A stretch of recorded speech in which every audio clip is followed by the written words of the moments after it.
Merhaba arkadaşlar, kanalıma hoş geldiniz. Bugünkü videomda en kolay ve hızlı tığ işi aksesuar yapılışını anlatacağım. 5 katlı orta kalınlıkta %50 koton, %50 akrilik ipler kullanacağız. 2,20 milimetre ile deseni öreceğiz. 2 ya da 3 adet anahtarlık klipsine ihtiyacımız olacak ve yapacağımız aksesuarın içi için bu şekilde halkaya ihtiyacımız olacak arkadaşlar. Bu halkaları hobi malzemeleri ya da amigurumi oyuncak malzemeleri satan mağazalardan temin edebilirsiniz ya da perdecilerde bulabilirsiniz. Perde halkası olarak da geçmektedir. Şu şekilde hem inç olarak hem de santimetre olarak ölçüleri de yapacağımız halkanın bu şekilde yaklaşık çapı 3,5 santimetre. Aksesuarın yapılışına halkanın içerisine sık iğne yaparak dolduracağız arkadaşlar. Birinci renk ile başlayalım ve önce bir tane düğüm atalım. Halkanın içerisinden tığı geçirelim. Daha sonra ilmeği geçirerek bu halkaya sabitleyelim. Şimdi halka dolana kadar sık iğne yaparak birinci renk ile halkanın etrafını çevreleyelim.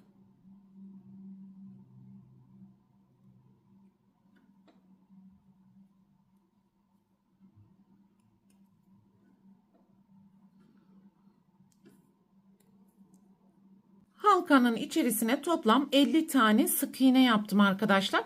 Ve son sık iğneyi yaptıktan sonra anahtarlık klipsini monte edecek kadar ipi bırakarak keselim. Ve ilk ilmeğin tepesinden gizli birleştirme yaparak anahtarlık klipslerini takalım.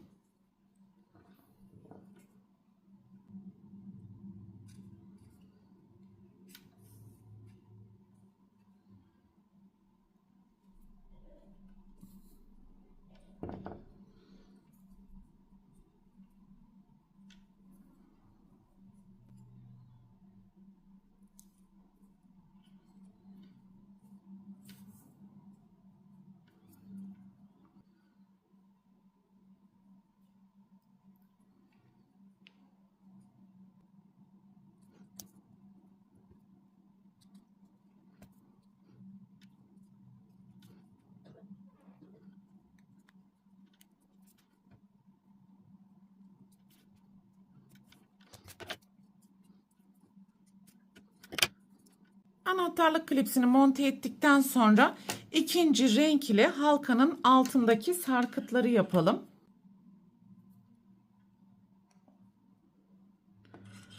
Ve bunun özellikle anahtarlık klipsiyle aynı hizada ve oranda tam karşısına gelecek şekilde ipi sabitleyelim.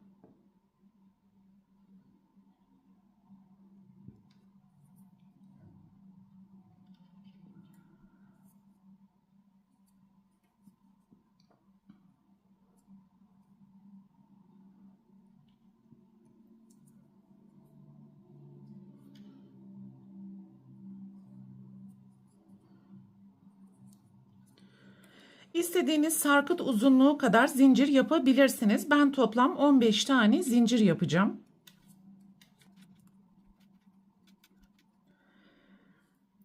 Ve ikinci zincirden başlayarak yapmış olduğumuz tüm zincirlerin içerisine 3 tane sık iğne yaparak devam edelim.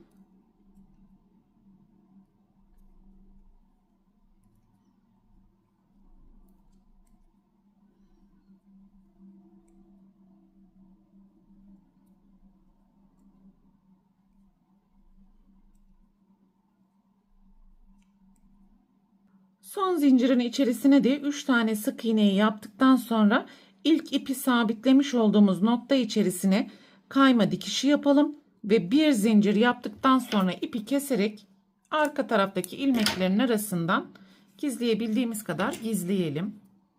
Sarkıtı da oluşturduktan sonra şimdi üçüncü renk ile aksesuarın üstündeki çiçek desenlerini yapalım.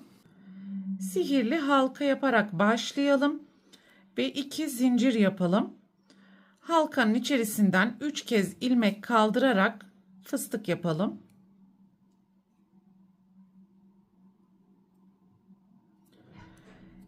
İki zincir. Halkanın içerisine kayma dikişi, 2 zincir, halkanın içerisinden 3 kez ilmek yükselterek fıstık yapalım ve halkanın içerisine bu şekilde toplam 5 tane fıstık oluşturalım.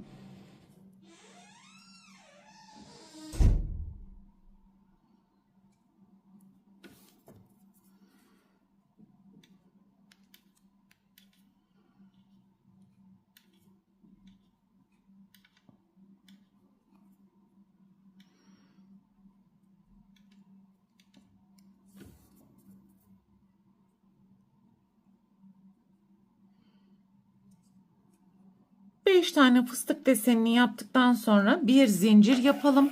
İpi keselim ve sihirli halkanın ipini de sıkıştırabildiğimiz kadar sıkıştırdıktan sonra arka taraftaki ilmeklerin arasından gizleyelim.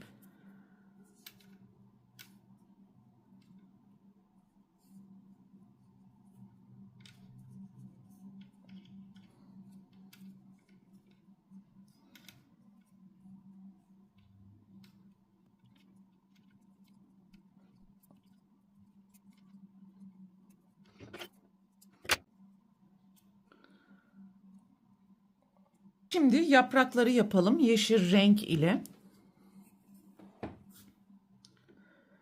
İlk düğüme attıktan sonra 9 zincir yapalım.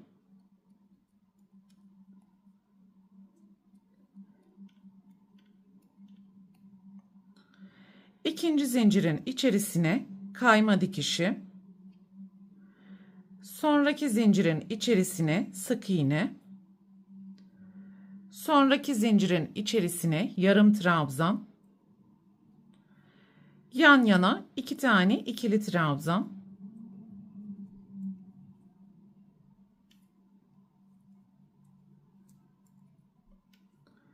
Sonraki zincirin içerisine yarım trabzan. Sonraki zincirin içerisine sık iğne ve son zincirin içerisine kayma dikişi 2 zincir, kayma dikişi yapalım.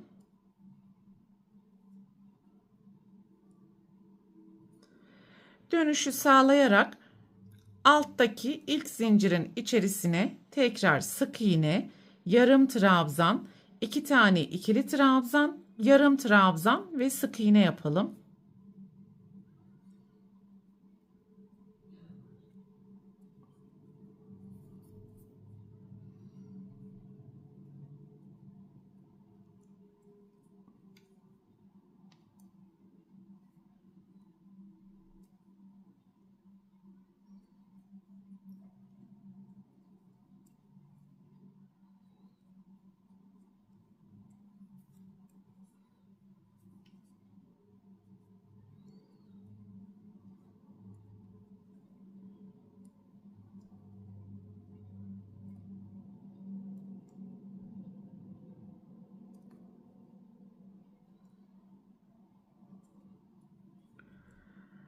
Son ilmeğin içerisine kayma dikişi 2 zincir yaparak ipi keselim ve ilk ilmeğin tepesinden gizli birleştirme yapalım.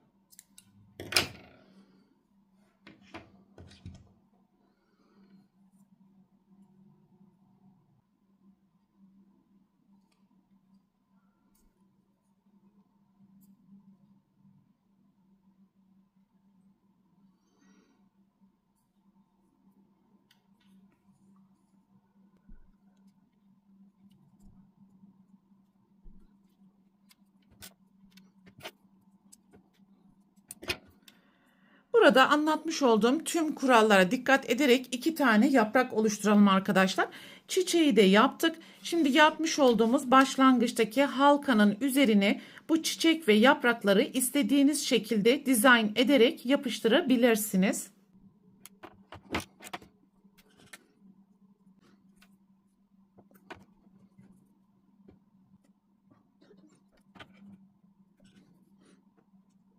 Böylelikle desenin yapılışını tamamlamış olduk arkadaşlar. Son aşama olarak isterseniz çiçeklerin ortasına farklı renkte inciler de yapıştırabilirsiniz. Bu videoda anlatacaklarım bunlardan ibaretti. Umarım sizler için faydalı bir video olmuştur. Sonraki eğitim videosunda görüşene dek lütfen kanalıma abone olarak videomu beğenmeyi, düşüncelerinizi yorumlar kısmında belirtmeyi ve sevdiklerinizle videomu paylaşmayı unutmayın lütfen. Hoşça kalın.